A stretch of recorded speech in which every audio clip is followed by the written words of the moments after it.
Hello, my name is Jason and welcome to Best Binocular Reviews. In this video, we're going to be taking a look at and indeed through these Alpen Apex 8x56 binoculars. And we're going to start right now.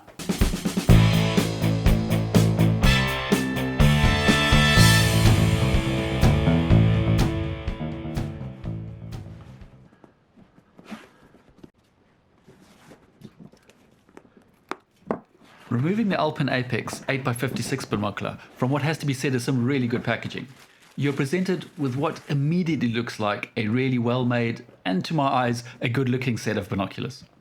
And whilst it is a little wider and longer than a standard 42mm instrument, the overall design and shape is very typical for that of a modern roof prism binocular.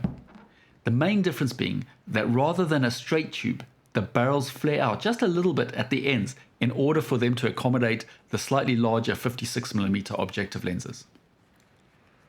The underside of the instrument is very plain and they lack any sort of thumb indents that you sometimes see on instruments.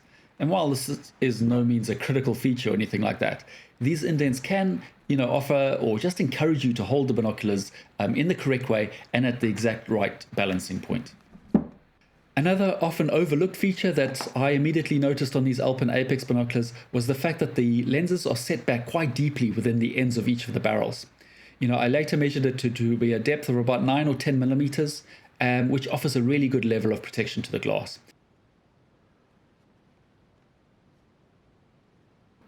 Whilst Alpen Optics don't make any mention of it, to me it does look like these binoculars have polycarbonate eye cup housings. But the main eyepiece housings, on the actual body, I think are metal. At this price range, this is somewhat to be expected, but ideally you'd want them both to be metal. Having said that, these Alpen binoculars have a full 17.5mm of eye relief, which should be enough for most users, even if you wear glasses. The eye cups also have 4 click stops, so in between, so you have maximum, minimum, and 2 intermediate stops, which is good, and it gives you a good number of options to get your particular setting just right for your particular needs. Also worth noting here is I really like how the eye cups clicked very definitely into each of the stops, and the fit of the cup onto the eyepiece housing was very good, meaning that there's very little unwanted movement or free play. The focus mechanism and the actual wheel itself are for me some of the real standout features of the 8x56 Alpen Apex ED binoculars. It is perfectly positioned behind the bridge and the wheel is easily accessible, which is also thanks to its large size. I measured the diameter of the wheel to be 34mm and it's 27mm in depth. I also really love how the wheel is constructed from metal rather than plastic. This is a choice that's becoming less and less common, even in high-end binoculars these days. The focusing action itself was also impressively smooth, with no sticking points or looseness across the entire focus range. The wheel takes just over 1.5 rotations, so about 560 degrees, to move the focus from minimum to infinity, or indeed vice versa. This gearing sits in the middle of the range and thus enables reasonably easy precise focus adjustments, but at the same time it is also pretty good at making quick, large focal adjustments as well. These Alpen binoculars are easily affixed to your tripod, as the central cap on the front hinge can be unscrewed and removed, which reveals a standard thread which you then screw in your tripod adapter. However, as with many larger diameter binoculars, the flare of the barrels near the objective lenses reduces the space in between the two barrels, meaning that not all tripod adapters will fit comfortably in between the gap. This was not the case with my adapter, but just to be sure, make sure you look for a slim adapter that will make fitting it in between the barrels that much easier. Alpen does not specify the interpupillary distance range in their spec sheet, but I measured the minimum distance by closing the hinge that you can set the eyepieces at to be 6.2 centimeters, and the maximum by opening the hinge to 7.5 centimeters. This IPD range is about what I would have expected and thus should accommodate a wide range of faces. Just to be sure to check this if you have particularly wide or narrow set eyes. As with the vast majority of modern binoculars, the diopter adjuster is located by the right eyepiece and it consists of a ring that you can turn to adjust the setting. It is used to calibrate your binoculars to match your precise vision by compensating for any differences between your left and right eyes. The diopter on this binocular allows an adjustment of plus and minus 4 degrees, which is about average in my experience. Whilst the diopter is not lockable, which is ideally the ideal choice, it is good to see that the ring on these Alpen Apex binoculars has a good level of resistance, so to prevent it from being moved by accident too easily. Turning our attention now to the optics, these Alpen 8x56 binoculars have, yes, you guessed it, 56mm diameter objective lenses, which for a binocular that is primarily intended for handheld use is considered large. So whilst the trade-off is a larger, heavier instrument, the potential benefit of these larger lenses is their capacity to capture and allow in more light. So if you imagine the difference between having a large or a small window in a room, the amount of light that it can let in. These Alpen Apex binoculars have ocular lenses that are 23mm in diameter, which is a good size.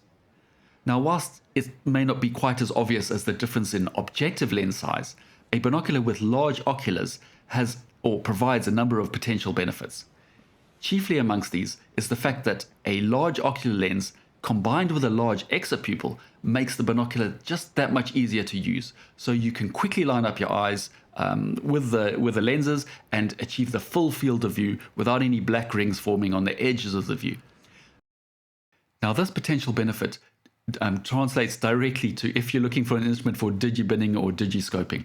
A binocular or a scope with a really large ocular lens and a large exopupil is so much easier to use because just like your eyes, it is much easier to line up the camera and get an image or a perfect image without any black rings forming on the edges of the view.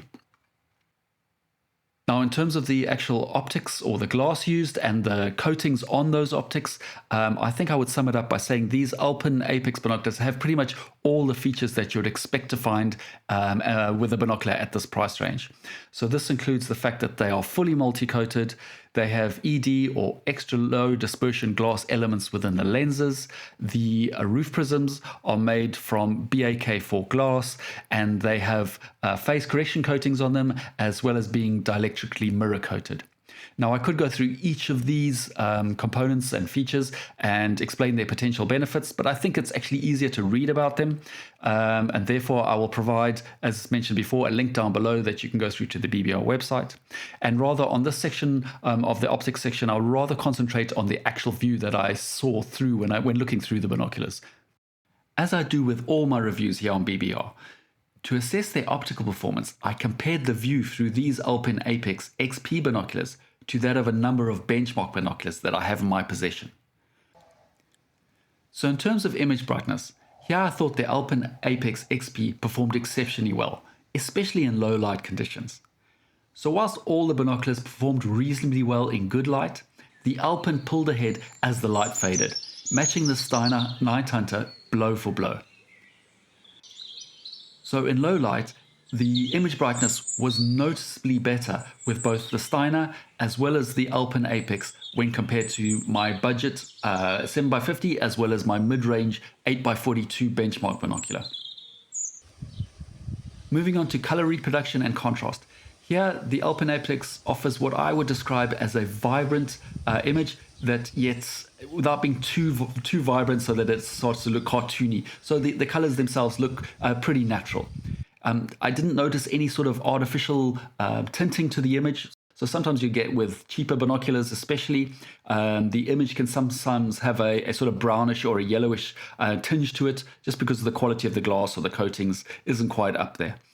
This was not the case with these binoculars. So how I would describe it is what you see is pretty much true to life, perhaps a bit more on the vibrancy side than true to life. Also, just to mention that with the good level of contrast that you see with these binoculars, you get a really nice feeling of depth to the image. So with cheaper binoculars especially, the image can feel dull or flat because the contrast between light and dark is not so pronounced. So when you're looking at something like, let's say, a rounded bush, for example, you should have nice bright highlights at the front, where the sun's hitting it, and the deeper dark sections. And it just gives the image a nice feeling of depth to it. In terms of the amount of color fringing that you can see within the image, here the Alpen Apex's ED glass obviously does a fantastic job in minimizing the amount of chromatic aberrations and thus keeping the amount of color fringing that you can see within the image to an absolute minimum. So then finally, I thought that the image flatness and sharpness right to the edge of the view were both excellent. It was only minimal softening right at the edges of the view. You know, sometimes with binoculars, you will get quite a large area right at the periphery of the view that becomes softened or has vignetting in it, and this was not the case with the Alpen Apex. Nor, I must also mention, at any time did I notice that any sort of distortion or curvature of the image whilst looking through these binoculars. So in conclusion, and in terms of the view, the Alpen Apex XP 8x56 offers, in my opinion, an outstanding optical performance and will compete against any binocular within this price category. Indeed, I'll even go as far as to say that it'll compare very well against many binoculars that cost quite a lot more than these. So whether it's brightness, color fidelity, or edge-to-edge sharpness, they rival even industry leaders like the Steiner Night Hunter, which, as I say, is my go-to binocular in low light conditions. So if you're looking for a binocular with a high quality view and it performs exceptionally well in low light and that doesn't cost the earth, then I would say that these Alpen Apexes are well worth your consideration. Right, okay, so there you go. I do hope that this video on these Alpen Apex 8x56 binoculars has been of use and of interest to you. As always, I just want to stress though, this video has just been a brief look, a brief sort of summary of the review of these binoculars. You know, in it I've included things that I think come across well on camera, but you know, for the full review where I go into much more detail and include a bunch of stuff about these binoculars, you know, comparison tables and things like that, and go into each section in much more detail, please be sure to check out the link down below that will take you through to the BBR website. So other than that, I just want to say thanks very much for watching up to this point and joining me. If you did like this video, please be sure to do all that good YouTube stuff. We really appreciate it, and it obviously does help the channel to continue to progress into the future. So once again, thanks again, and I'll see you again next time. Cheers for now.